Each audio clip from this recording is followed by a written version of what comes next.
Hi everyone, welcome to a 5-minute cuppa. This is the place that you can come any time of day just for 5 minutes to relax, put your feet up, have a cuppa and listen to a few words to help you grow in your relationship with God. Years ago, I had a friend who I'd meet up with for a cuppa and a chat. This friend personified warmth and joy and always did me good.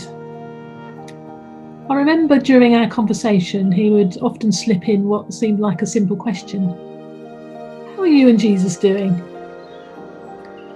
The question always flummoxed me, and although I'd politely say, we're doing okay, thanks, if I ever let myself reflect honestly on that seemingly simple question, I had to admit that Jesus and me were more like casual acquaintances rather than the close friends that the worship songs and sermons spoke of in the church services I attended.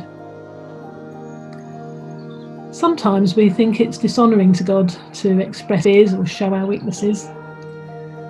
This can lead to the pretending we're all so familiar with when we do church. You know, I think Jesus breathes a huge sigh of relief when we're finally honest with ourselves and with Him. When we cry out, Lord, there must be more than this. Wanting our faith and relationship with Jesus to be different, expressing our dissatisfaction with the way things are is not necessarily a bad thing. Jesus likes raw honesty. That's the place we come face to face with Him, often the catalyst that marks the change we're looking for.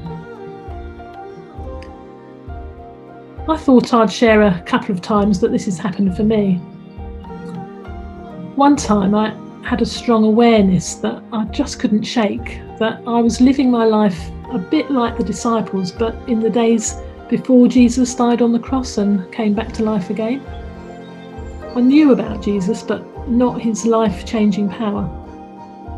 My thoughts kept coming back to the disciple Peter, who, despite his good intentions, deserted Jesus in his final hours because he was so afraid.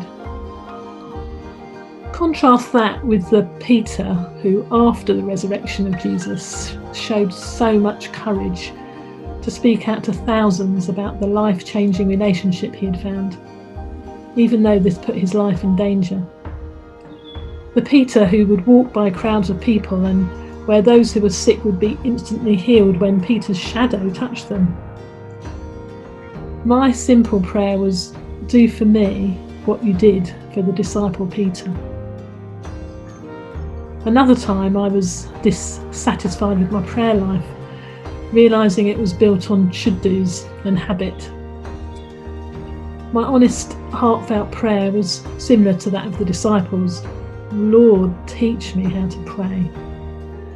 I'm pretty good at asking for help in a crisis or asking for help with important decisions, but I don't know how to hear you speak.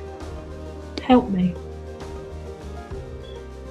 I know that Jesus is okay with us expressing dissatisfaction when we turn to Him and ask Him for a change, because I've experienced it firsthand. Hundreds of timely God instances that have brought about a miracle in my life. I have another friend now who I meet up with for a cuppa and a chat. She often asks the same question. How are you and Jesus doing? The question doesn't flummox me anymore, because now I don't just believe in Jesus, but I know Him, speak to Him every day, and I've finally learnt to give Him space to speak back. I've got my cuppa. Can I ask you a question? How are you and Jesus doing?